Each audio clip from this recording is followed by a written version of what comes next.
ఈరోజు మనం ఓవేరియన్ సిస్ట్ల గురించి తెలుసుకుందాము. ఓవేరియన్ సిస్ట్‌లో 2 రకాలు ఉంటాయండి. Physiological cyst, pathological cyst.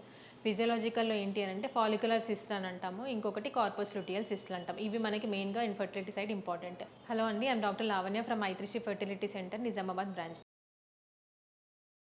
So follicular సిస్ట్‌లు అంటే ఏంటనంటే మనం నార్మల్‌గా పీరియడ్ స్టార్ట్ అయిన తర్వాత నుంచి ఫాలికల్స్ అనేవి పెరుగుతూ ఉంటాయి కదా! ఒక్కొక్కసారి ఏంటి అనంటే ఎగ్స్ విడుదల కాకుండా అట్లాగే ఉండిపోవడం వల్ల అది ఫాలిక్యులర్ సిస్ట్ లాగా తయారైపోతుంది.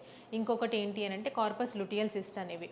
కార్పస్ లూటియల్ సిస్ట్ అంటే ఏంటనంటే గుడ్డు విడుదలైన తర్వాత ఫాలికల్‌ని మనం కార్పస్ లూటియం లాగా అంటాం. ఒక్కొక్కసారి అది క్లోజ్ అయిపోయి లోపలనే వాటర్ చేరుకొని అది కూడా ఒక సిస్ట్ లాగా ఫామ్ అయిపోతుంది. సో దాన్ని మనము కార్పస్ లూటియల్ సిస్ట్ లాగా అని అంటాం. జనరల్‌గా వాటికి ఏంటి ట్రీట్మెంట్ అనేది ఏం అవసరం లేదు. వాటంతట అవే రిగ్రెస్ అయిపోతాయి. సో పాథలాజికల్ సిస్ట్‌లు అంటే ఏంటి అనంటే చాక్లెట్ సిస్ట్ అయి ఉండొచ్చు, లేదా డెర్మాయిడ్ సిస్ట్ అయి ఉండొచ్చు, లేదా ఏమైనా ట్యూమర్స్ అంటే క్యాన్సర్ గడ్డలు లాంటివి అట్లాంటివి ఏమైనా అయి ఉండొచ్చు. అండ్ పీసీఓడీలో కూడా మనకి సిస్ట్ లాగా కనిపిస్తుంటాయి కదా! అంటే మల్టిపుల్ ఫాలికల్స్ ఉంటది కదా! అది కూడా పాథలాజికల్ కిందకే వస్తుంది. సో మనం మెయిన్ కన్సర్న్ ఏంటి అనంటే పీరియడ్ వచ్చిన సెకండ్ డే పేషెంట్‌ని పిలుచుకుంటాం కదా! సో అప్పుడు మనం ఏమైనా సిస్ట్‌లు ఉన్నాయా అనేది చూస్తాము. సపోజ్ పేషెంట్‌కి యాంటర్ ఫాలిక్యులర్ కౌంట్ అంటే ఎగ్ కౌంట్ ఎంత ఉందనేది చెక్ చేసుకుంటాం. వాటితో పాటుగా ఏదైనా సిస్ట్ మనకి కనిపిస్తుంది అని అనుకోండి.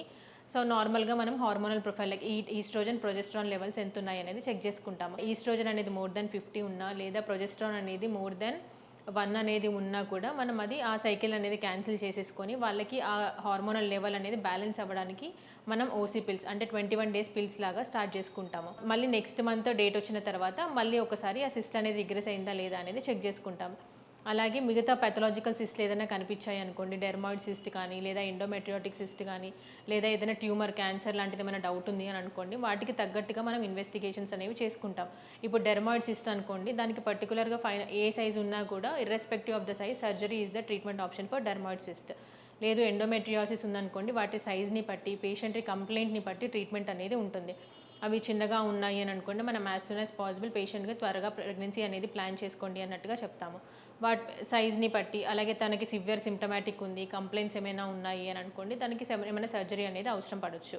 అలాగే ఏమైనా ట్యూమర్ లాగా, ఒక క్యాన్సర్ లాగా డౌట్‌ఫుల్ ఉంది అని అనుకోండి, మనకి వాటి తగ్గట్టుగా ట్యూమర్ మార్కర్స్ అనేవి ఉంటాయి. ఆ ట్యూమర్ మార్కర్స్ అనే బ్లడ్ టెస్టులు చేయించుకొని, వాటి వచ్చే వాల్యూని బట్టి దానికి తగ్గట్టుగా ట్రీట్మెంట్ అనేది ఉంటుందండి.